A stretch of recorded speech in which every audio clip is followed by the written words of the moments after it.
सबसे ज़्यादा इमरजेंसी जो दिखती है वो एक्यूट स्ट्रोक या बड़ा पक्षाघात रहता है। छोटी बच्ची थी, उसको ऑटो इम्यून इंसेफ्लाइटिस यानी नए प्रकार की ट्रीटमेंट दी जिससे उसकी फिट्स धीरे धीरे कम हो गई। स्ट्रोक में हम लोग एक घोष वाक्य यूज़ करते हैं जिसका नाम है बी फास्ट। ब्रेन में जाके स्टेंट डाल रहे जैसे हार्ट में स्टेंट डालते हैं, तो यही टेक्नोलॉजी से हमने इंटरवेंशन में धीरे धीरे पैर जमा किया। Blood pressure, cholesterol, brain attack में इसका संतुलन रखना चाहिए। दारू, चरस, गांजा ये सेवन बिल्कुल नहीं करना चाहिए। एक्सरसाइज जो 45 मिनट 4 से 5 दिन हफ्ते में करेंगे तो अपन स्ट्रोक को प्रिवेंट कर सकते हैं।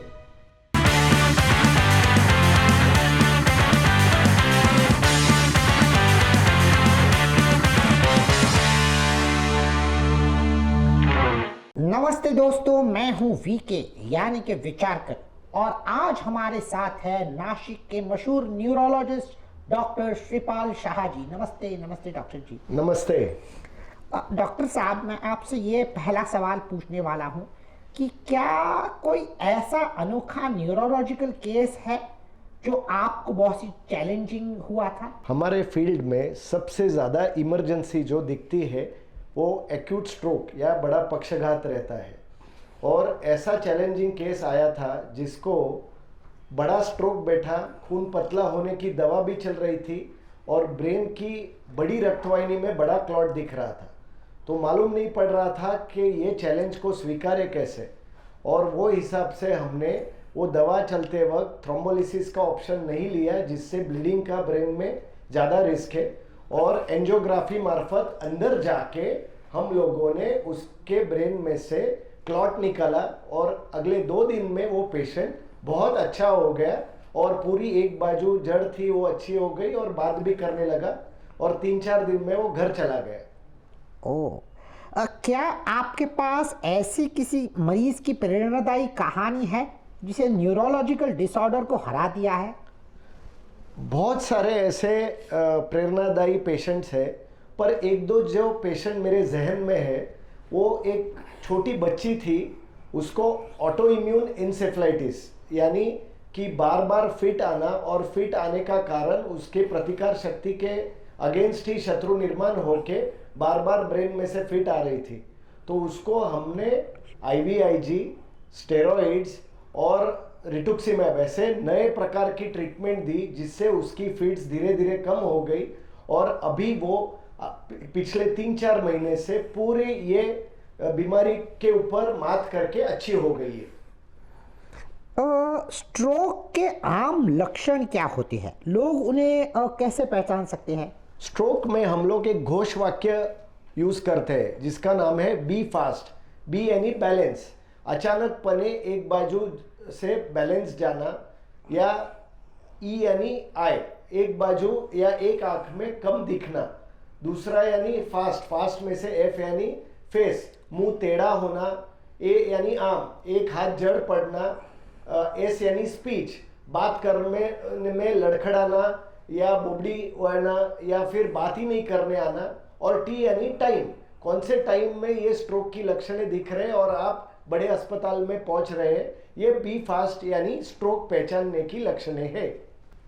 Sir, what's the weirdest myth about the brain you have heard? यानी ब्रेन की सबसे अजीब मिथ कौन सी है? हमने 2-3 मिथ सुने हैं।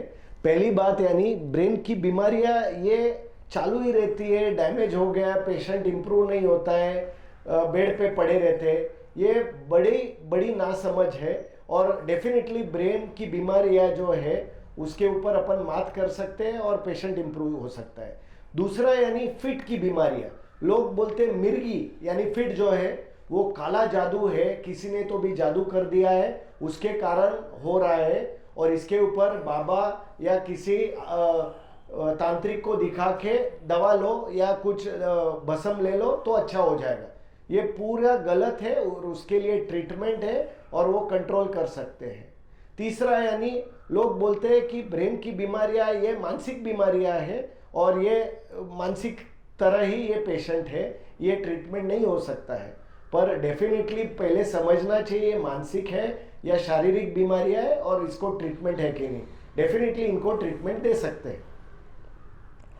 सर, टेक्नोलॉजी ने न्यूरोलॉजी के क्षेत्र में कैसे बदलाव लाया है और न्यूरोलॉजी का भविष्य क्या है? What's the future of neurology? जब मैंने 10-15 साल पहले न्यूरोलॉजी किया था, ये टेक्नोलॉजी नहीं थी जो मैं आज टेक्नोलॉजी में काम कर रहा हूँ। जैसे कि हम लोग जब डीएम कर रहे थे 12-13 साल पहले, तब ब्रेन की एंजियोग्राफी या जैसे हार्ट की एंजियोग्राफी होती है, ये टेक्नोलॉजी खाली मालूम थी या कुछ चंद लोग कर रहे थे। पर आज पिछले 7-8 साल से मैंने 3 से 4 हजार एंजियोग्राफी ब्रेन के कर चुका हूँ, और उसके नज़रिए से एंजियोग्राफी के मार्फत ही हम लोग ब्रेन में से क्लॉट निकाल रहे हैं, ब्रेन में जाके स्टेंट डाल रहे हैं, जैसे हार्ट में स्टेंट डालते हैं, अथवा ब्रेन में जो रक्तवाहिनी पर फुगे होते हैं वो भी बंद कर रहे हैं एंजियोग्राफी मार्फत। ये टेक्नोलॉजी ने क्रांति कर दी है, और पूरी जो जग भर है इसमें ये क्रांति से बहुत पेशेंट्स को इसका फायदा हो रहा है। सर, आपको क्या इंस्पिरेशन था कि आप स्पेशलाइजेशन करें न्यूरोलॉजी में, यानी इंटरवेंशनल न्यूरोलॉजी में आपने स्पेशलाइजेशन किया है, तो आपका क्या इंस्पिरेशन था? मेरा इंस्पिरेशन कभी भी पिछले चंद सालों से था कि जैसे कार्डियोलॉजी में छाती में दर्द होता है और ब्लॉकेज दिखता है, लोग स्टेंट डालते हैं और अच्छे हो जाते हैं, पर ब्रेन में जब क्लॉट होता है और रक्तवाहिनियां बंद पड़ जाती है तो आगे करने का क्या है, खाली दवा दिया, वो पेशेंट अच्छा होता ही नहीं। तो हमने जब डीएम किया, हमने देखा था कि कहाँ यूएस यानी अमेरिका है, फ्रांस है, वहाँ लोगों ने ये क्रांति शुरू कर दी थी कि स्टेंट डालने से या क्लॉट निकालने से ब्रेन में पेशेंट अच्छे होते।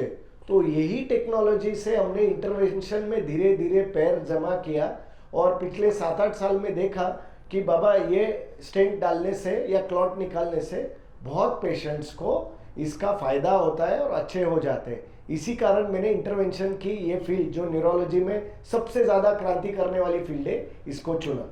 डॉक्टर साहब, हार्ट अटैक के जैसे ही ब्रेन स्ट्रोक कॉमन हो चुका है, तो इससे हम बच कैसे सकते हैं, इसे प्रिवेंट कैसे कर सकते हैं? जैसे अपन हार्ट अटैक में डायबिटीज़, ब्लड प्रेशर, कोलेस्ट्रॉल, ठीक है, इसका संतुलन रखते हैं, वैसे ही ब्रेन अटैक में इसका संतुलन रखना चाहिए। दूसरा यानी कि B12 का सत्व अच्छा नहीं रहा, तो होमोसिस्टीन करके एक घटक है जो हमको दिखता है प्रैक्टिस में बढ़ने से क्लॉट फॉर्मेशन होके स्ट्रोक होता है। इसके लिए B12 का सत्व ज़्यादा रखना चाहिए, जैसे हरी सब्जियां जो है, पनीर है, दूध है, दही है, इसका सेवन ज़्यादा करना चाहिए। तीसरा यानी तंबाकू, दारू, ठीक है, चरस, गांजा, ये सेवन बिल्कुल नहीं करना चाहिए। और चौथा एक्सरसाइज, जो 45 मिनट 4 से 5 दिन हफ्ते में करेंगे तो अपन स्ट्रोक को प्रिवेंट कर सकते हैं। सर, इस माध्यम से आप हमारे व्यूअर्स को क्या संदेश देना चाहते हैं? मुझे एक बात बोलनी बहुत ज़रूरी लग रही है कि हर एक को लगता है कि स्ट्रोक हुआ तो उसको कुछ नहीं कर सकते, तो ये माध्यम से मैं बोलना चाहता हूँ, स्ट्रोक, पक्षाघात या brain attack is totally preventable, उसको प्रिवेंट कर सकते हैं, और गलती से वो हुआ भी तो वो ट्रीटेबल है और क्यूरेबल है, और उस पर ट्रीटमेंट है। तो ज़रूर आप अपने नज़दीक के अस्पताल में तुरंत जाना चाहिए जब स्ट्रोक होता है, और पास के ही न्यूरोलॉजिस्ट से मिलके तुरंत से ट्रीटमेंट लेना चाहिए। तो दोस्तों, ये थे मशहूर neurologist doctor Shripal Shah ji. Sir, it was great pleasure talking to you. Thank you so much sir. Thank you VK, thanks.